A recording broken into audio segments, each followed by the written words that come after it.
The fallout from an encounter between a U.S. drone and Russian fighter jets on Tuesday continues to be monitored closely, just as another incident between NATO countries and Russia was recorded, with British and German fighter jets scrambled to escort a Russian aircraft away from Estonian airspace. In comments released in the early hours of Wednesday, Russia's ambassador to the U.S. Anatoly Antonov appeared to blame the U.S. for the downing of the U.S. drone over the Black Sea on Tuesday, that the U.S. military blamed on reckless, unprofessional, and unsafe behavior by the Russian fighter jets.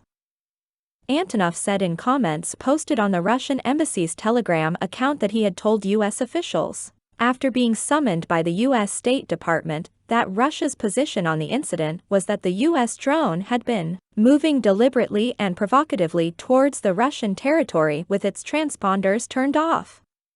He then claimed that it had violated the boundaries of the temporary airspace regime established for the special military operation. The name Russia gives its invasion of Ukraine, and denied that the Russian jets had collided with the drone.